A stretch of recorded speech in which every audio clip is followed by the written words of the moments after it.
buhay sa akin. Hindi ako pinabayaan. Pag sinawag mo siya, nasinagat siya. Amen. Amen. Alam niyo po na conflict ko ng 2 linggo doon po sa Usmak sa Makati. At doon beses po akong dahil sana na pero tumanggi po ako. Nung una, sabi ganun sabi ng sir, kailangan sa sir, mataas ang creatinine. Sabi ng mismo, ganun sa akin. Sabi ko, pumayag na ako, sabi ko, sige po, mismo. Ngayon nung sabi ng ko, tapos sabi ganun, pagpad ng doktor, sabi ko, una na, sige, pagsipan niyo sir, pagsipan niyo. Pagbalik niya, na ako, tumanggi ako, hindi na lang po, talaga sir, tapos kinabukasan, bumira ako ng na labor nun.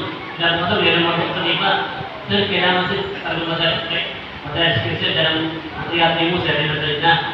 Sabi ko, kaya ko ng pulot, sabi ko, kaya ko ng puta, sabi ko sa lahat, sabi ko, sabi ko, bahala ka kung gusto mo, padiabetes ka. Sabi ko, isip ako, sige po, sabi ko. Kami sabi ko ito, gumagaling naman siya. Balik ang ginawa. Sabi ko, mamaya, sabi ko nung pagpalit ng doktor, iba naman sabi ko, ganun po, sabi ko, ano ba naman ikaw, bago-bago ng isip? Sabi ko ng doktor, nagkakaling doktor sa akin dahil nga daw ng pagbayaran natin. Pagbayaran namin, pinapanaman ako ng hospital, sabi ko, baka nang pinipukot at magkuyan. Sabi ko, sir, pag-isipan niyo sila, pangatlong araw ko, kaya ito nangyari ko, di, pumayag na ako, at ganun ng doktor, sir, kailang diabetes kayo, sir, sabi ganun. Sabi ko, pumayag na ako, sabi ko, bahala na. Sabi, dito mag-inis ko, hindi siya, pa ganun. Sabi ng doktor na ganun. Kaya lang po, alas 6 ng gabi, sabi alas 6 ng umaga, hindi nakakain. Kaya nung pagdating po ng alas 6 ng umaga ko, wala din doktor. Hanggang umabot ng alas 7, alas 8, alas 9. Hanggang nga po, tutulog na ako. 20 oras na dumating eh. Nagbago yung isip ko, sabi ko, hindi na siguro po tayo. Sabi ko, sabi ko, dumating doktor sir. Sabi ko, gutom na po ako, sabi ko, gutom na po ako. Nung talagang 20 hours na umaga, sabi ko, alas 6 ng umaga, nadalis na ako, ako hindi na. Sabi ko, wala pa yung doktor. Ang ginawa ko, sabi ko, hindi na lang po. Sir, bago yung isip nyo, hindi na talaga po, ayaw ko talaga. Sabi ko, ayaw ko na. Sabi ko, tinulungan para sa akin, sabi ko, Panginoon, tinanong po eh. Sabi ng doktor na gano'n, hindi niya alam kung isip ko. May dala-dala yung pangkat. Yung tubig na pinakulan niya. Tulad-tulad ba, araw sa isip, tanda daw, tubig, pulban. Sabi, iniinom ko. Sabi ng mga pang-limang araw, sir, mga bakit mo sir? Kalahati na lang. Hala. Hindi na sa binangkay. Galing. Pero ang ipunong. Pero di pinahit ng doktor sa mga natin. Iniinom kong ang tubig tanda. Sabi kasi, bawal mo sa kanya eh. Bawal sa kanya eh.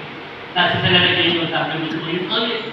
Pag nasama ko ng 200, sabi ng mga nasa akin yun, bakit po sir, malabang nyo yung creatinine nyo? Siguro sir, tigas yan ako. Mamaya, bigla bukasan, naging 100, ano, 90 na lang. Sir, paano po ba sir? Ano talaga may sikreto nyo sir? Gatang naman mga nagtakasahan, nagawaan mo ba? Hanggang sa maging comfort na lang. Mamaya nakita nyo, naglalakad na ako. Kung sila nakakalakad na ako, yung may sakit. Sabi ko, isa na ako, matansiyak.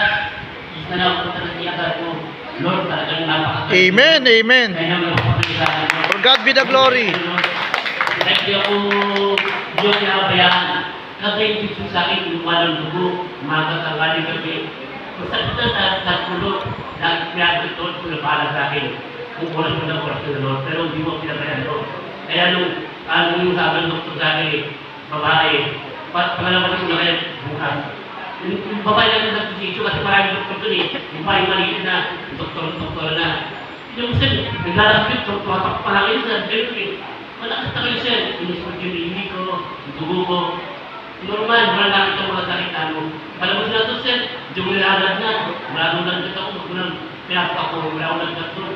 Nanginginig ako, pero hindi mo nilagdag. Magmula ang 2 linggo. Yun lang mga kapatid. Amen. Amen.